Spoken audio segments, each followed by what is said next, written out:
Shalom Bapak Ibu, Saudara-saudara yang kekasih dalam Tuhan Yesus Kristus. Mari kita mempelajari lagi firman Tuhan dengan tema bahaya tersamar. 2 Samuel 11 ayat 2 dikatakan, sekali peristiwa pada waktu petang, ketika Daud bangun dari tempat pembaringannya, lalu berjalan-jalan di atas sotoh istana, tampak kepadanya dari atas sotoh itu seorang perempuan sedang mandi. Perempuan itu sangat elok rupanya. Saudara-saudara, kapankah Daud jatuh? Apakah pada saat ia menjadi buronan Saul di padang gurun? Pada saat posisinya lemah, terjepit di lekuk-lekuk pegunungan? Tidak. Alkitab menceritakan kejatuhan Daud justru diawali ketika dirinya sedang tenang-tenang di puncak kekuasaannya sebagai raja dan sedang berada di atas sotoh. Seharusnya ketika itu Daud ikut berperang.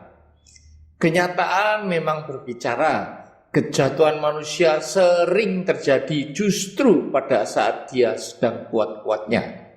Sebab acap kali dalam kekuatan manusia justru terletak kelemahan serius yang siap menjerumuskannya ke dalam jurang kejatuhan. Kelemahan apakah itu? Keangkuhan menjadi lebih berbahaya lagi karena acap kali tersamar tidak kentara, halus tapi nyata. Keangkuhan pintar bersembunyi di belakang apa saja, seperti kepandaian, kesuksesan, ketenaran, kemenangan, kekayaan, dapat pula di belakang kesibukan, kekeraskepalaan, dan ketidakbersediaan untuk mendengar atau diskriminasi dan intoleransi. Bahkan di balik kenyamanan dan kemewahan atau ketika dimanjakan oleh situasi, dapat pula tersamar di balik jubah keagungan maupun penampilan bersahaja, tindakan amal dan kesalehan pribadi. Saudara-saudara, sejujurnya nyaris tidak ada orang yang luput dari semuanya itu. Penangkalnya hanya satu, yaitu kerendahan hati. Bapak Gereja Agustinus pernah berkata, adalah keangkuhan yang mengubah sifat malaikat menjadi iblis, dan hanya kerendahan hati yang mengubah manusia menjadi malaikat. Kita tahu bahwa tidak ada satupun di antara kita yang menjadi malaikat, bukan? Bagi saya, kerendahan hati adalah kesediaan untuk mengaku bahwa kita belum cukup rendah hati dan masih perlu belajar terus untuk dapat menjadi rendah hati.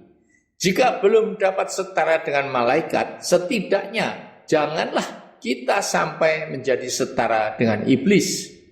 Semoga Roh Kudus menolong kita untuk menjadi cukup rendah hati untuk tidak membiarkan keangkuhan kita berkepanjangan, sehingga dapat membawa kita kepada kejatuhan yang fatal dan harus membayar mahal.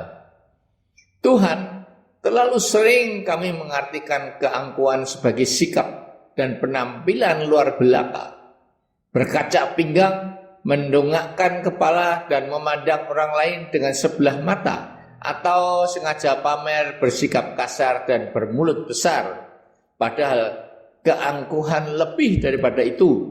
Keangkuhan dapat menyusup kemana-mana dalam hidup kami, bersembunyi di balik sikap dan perilaku yang tampaknya suci, tersamar dalam kebanggaan diri berlebihan, tetapi yang tersembunyi.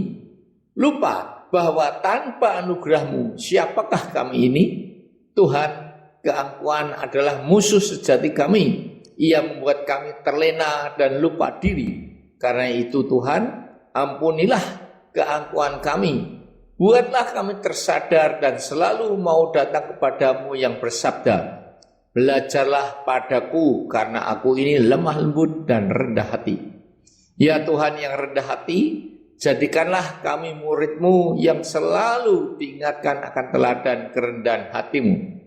Saudara, sampai kapan kita boleh disebut rendah hati? Sampai kita tidak menyadari bahwa kerendahan hati itu ada pada kita. Amin.